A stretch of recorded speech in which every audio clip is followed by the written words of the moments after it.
Thank you so much. Eugene, what's it been like playing for DJ Durkin? It's been a great experience playing for Coach Durkin.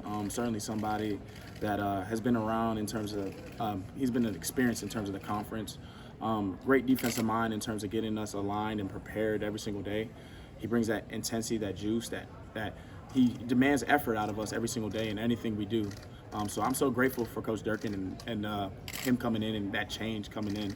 And I'm excited to continue to be coached by Coach Durkin. Yeah, I mean he's kind of known for working with versatile linebackers, Sir. and that's you. You know, so I mean, have you been able to do more things, different things than you have in your under previous coaches? Yes, sir. I think Coach Durkin brings such a unique style of defensive coaching.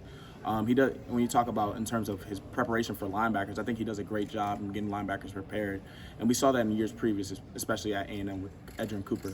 But I'm excited to continue to learn under Coach Durkin's. The scheme is such a great scheme in terms of everything that he brings. You know, whether it's coverage, dropping into coverage, or being a blitzing linebacker, or just blitzing from the third level. The blitzes can come from anywhere, and it's such a unique thing because we disguise so perfectly. So I'm so excited for Coach Durkins and being in the system, and I'm excited to see it all progress for 2024. Eugene, you've worn a bracelet in the past. Yeah. It says "Be better than yesterday." Yes, and sir. I'm friends with the Romanowski family. Yes, sir. It means a lot to them that you wear that. Yes, sir. Talk a little bit about what that represents and why it's so special for you to carry that moniker on. Yeah. When I learned the story of Will Romanowski, it really touched my heart, to be honest with you. Will's a 19-year-old kid that passed away in a car accident, and his mother walked into his room and found the note in his room and said, "Be better than yesterday." So when I heard that and I heard that story, the biggest thing for me is bringing that to everything I do in every single day. Just trying to improve upon myself as a Christian, as a man, as a football player, and I certainly take pride in that. And I'm so grateful to hear the story of Will and to try to carry on his legacy in any way I can. But A lot of the players right now that play for Freeze consistently bring up their faith. yeah. How is he as a leader of the program do as far as kind of making sure that is a focal point of the program? Yeah, when you talk about the way the program is ran, it's a faith-based program. And we tell any recruit coming into this that it is a faith-based program. Coach Freeze does a good job of appealing to his players' hearts rather than just making it a football deal. We understand it's a football deal. There's a job we have to do every single day, and we have to win football games. And we're prepared, and we understand that. But at the end of the day, this is a life thing, and Coach Freeze has really made this a life thing. He has totally revitalized our program. He's certainly somebody that every single day I continue wanting to learn from and just continue to be a part of, and just make him proud when the season comes along. You guys just added another linebacker, Gote. Have you gotten a chance to speak with him yet? Yeah. He's actually here now. He trained with us the past couple of days. Yeah, he's such a great player in terms of he has experience over there at Maryland. He's played a lot of football over there. So I'm excited to see him progress. He's certainly somebody that is a cerebral linebacker. He's a physical downhill linebacker. And I've had conversations with him and just understand what motivates him and why he does this thing that we call football. So he's certainly somebody that we're going to lean on in terms of the season, and is a great player and is going to be out there for us for the Auburn Tigers. I mean, you're clearly the leader in that room. Is it kind of something you take on yourself to make sure, hey, you didn't go through spring. It's kind of late in the process. I'm going to make sure you're ready. Yeah, we had conversations, and going up to the film room, we're going to go up to the film room and continuously bring him along. Just understanding the defense, understanding concepts, understanding why Coach Durkins calls things in certain situations, and just having that carryover so when the season comes along, he's ready and up to speed and able to contribute for our defense. Eugene, how about your approach coming into this season in terms of leadership that you hope to provide? Yeah. The role that you could have? Yeah, that was the biggest thing I think changed for me in terms of this season. Just coming into this season and being more of a leader in terms of preparation and trying to allow the guys to have somebody to rally around. It was such a big jump for me because I started on scout team and I was in a role where guys looked to me like, yeah, Gene, get the guys going. And, the biggest thing is, I try to lean on my mentors. I try to lean on the example that my father has left me. I had a leader in the household, so I tried to be a leader every single day to this team and try to show the guys that I truly care about ball. And you could continue to grow upon my leadership skills, continue to lead upon my mentors and people that have paved the way for me, and I'm excited to put it together for this 2024 campaign. Eugene, I overheard a conversation the other day with Jim Nagy from the Senior Bowl Yes, sir. committee. He was having a conversation and talking about you, mentioned you by name and what a fast riser you were in speed for linebacker. A name of somebody's mentioned to perhaps participate. What does that mean to you as you get maybe ready to go to the next level? Yeah, it means a lot. Especially where I came from. It's such a humbling thing to even be considered to go to that next step. A lot of people don't get that opportunity. So it's certainly a humbling thing for me to be mentioned with somebody as pristine as Coach Nagy is with the Senior Bowl. So I'm so grateful to Coach Durkin, all the coaches that have coached me, Coach Aldridge that has prepared me all last year as a linebacker. So I'm grateful for all those coaches pouring into me and allowing this year to come as the final product. Got a new looking defensive line up in front of you. Obviously they got a lot of role players from other folks that have played a lot of football elsewhere. Yes, sir. Who's kind of caught your eye early as you guys are working out this summer? Yeah, we got a lot of guys. I think Gage Keys has done a great job in terms of transforming his body. He's a great in terms of the run game and can rush from the inside. Certainly somebody that I think will bring tremendous value to our defense. Trill Carter is certainly a unique spot on that defensive line, transferring over. He's certainly somebody that's physical in the run game. He can play that nose position where he can push the pocket and create issues with the quarterback. We got guys that were also on the team still that are going to be unique contributors for us. Zykevious Walker was a guy that is certainly somebody that is taking that leadership role, and certainly somebody that's physical in the run game and also can get to the quarterback. So we're just excited to see it all be put together. Philip Bleedy from Indiana. He's certainly somebody that's extremely violent in terms of being on the defensive line. You love playing behind guys like Phil because you know they're going to create knockback, fluster the quarterback, and allow the linebackers to make plays in space. Eugene, when you look at the entire team, who stood out to you during summer workouts? That's a great question. I think the guys that stood out to me, Caleb Wooden has stood out to me.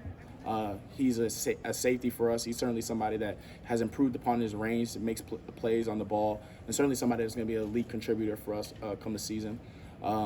Somebody that's here with us today that is also a young guy, but people all forget sometimes he's a young guy, is Keldrick Faulk. He's certainly somebody that I think will be a tremendous player for Auburn. He can be a breakout player for our team in terms of he just transformed his body. He lives in the film room, and he's also a unique physical specimen.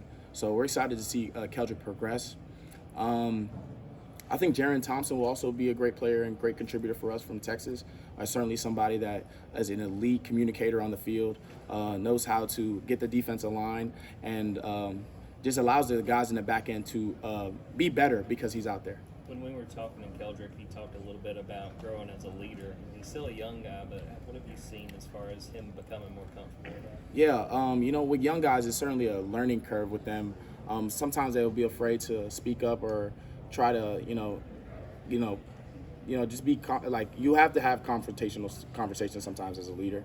But Keldrick has stepped into that role and hasn't shied or wavered in any facet. He's certainly somebody that the guys truly respect his work ethic, the way he prepares, the way he carries himself. And you could tell he truly loves ball, and he deserves to be here. And it was a great thing for Coach Freeze and that staff bringing him here. Who would you say is the best athlete in the SEC who's not on your roster? That's a great question. I like that question, man. The best athlete in the SEC that's not on our roster. So I just started playing the new NCAA game. I don't know if you guys have based on the new NCAA game, I heard South Carolina has a receiver that is an elite talent, crazy talent, super fast, super strong, just crazy athlete. So I don't know his name. I heard he's from Washington, D.C. I'm from the DMV area too. I'm from Virginia. So South Carolina's receiver for sure. Talking about Nick? Yes, I think Nick was his last name. Yeah, Nick's his first name. Sorry. Thank you. Yeah. Eugene, there's been a lot of talk, obviously, about the wide receivers in the passing game, and maybe not a ton about the running game. And Coach kind of said that that not many people are talking about Darquez and Damari. Yeah. What have you seen from those guys? And do they kind of feel overshadowed by all the talk of the wide receivers? That's a great question. I think those guys are so locked in terms of what they have to do and what they have to put out on the field to for this season. I think they're so prepared in terms of they're getting their body right, knowing the plays with the new offense, just going out there every single day and putting their best foot forward. We've seen what Jarquez can do. He's a dynamic runner in the SEC, one of the best runners in the SEC. But oftentimes, Damari Alston is also overshadowed.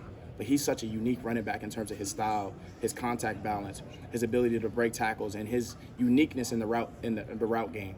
He's certainly somebody that can run routes extremely well out the backfield and catch extremely well. So I'm excited to see how that combination, that 1-2 punch goes, because I think we have one of the better 1-2 punches in the SEC. You gone fishing with Jarquez? I haven't gone fishing with Jarquez. I heard it's like an extreme competition. It's like extreme sports with Jarquez when he goes fishing. But I have to get that. That has to be an experience for me to have to go do that. Yeah. I'll shoot. What bracelet you got? I got hard work, 1-0 team bracelet. I have my fellowship of Christian athletes bracelet on. I got a rubber band. I had a couple rubber bands because I used to have hair, but I cut it all off now. Yeah. Why'd you do that? Just I wanted to, start new, start fresh, new beginnings, kind of the all business look, And so the hard work, that's the team one you said? Yeah, hard work, team one. This is my fellowship of Christian athletes. I got us. Let's see. Got my Auburn bracelet on. I got my. Do I have my Be Better Than Yesterday? Yeah, that's the last one I asked you about Yeah. last year. Yep. Be Better Than Yesterday. Yeah, it's still Yep. on. Yep. You guys were competitive with Alabama and Georgia last year. Had a little bit of setback with LSU. What's it going to take for Auburn to reach that upper echelon? I think it's going to take commitment every single day in the process. We understand that those guys are elite teams. Those guys have been elite teams in the conference for such a long time. But the biggest thing for us is every single day we have to be committed to our process, committed to the plan that Coach Freeze and this staff has laid out for us. So the biggest thing is just going out there and following that plan every single day with relentless effort, with dedication, and just with the elite mental focus that we need to be an elite team. So those are all the things that they're asking out of us. Those are the things that are required, and we're going to go do that in the fall. You mentioned Jaron Thompson earlier. Yeah. Trill Carter also came over from Texas. What have you seen in their development? What have they brought to the Auburn defense? I think Jaron Thompson is somebody that brings so much leadership in that room. We had a couple guys leave out of that room, Jalen Simpson to the Colts, and Zion Puckett, who was an elite communicator in that room.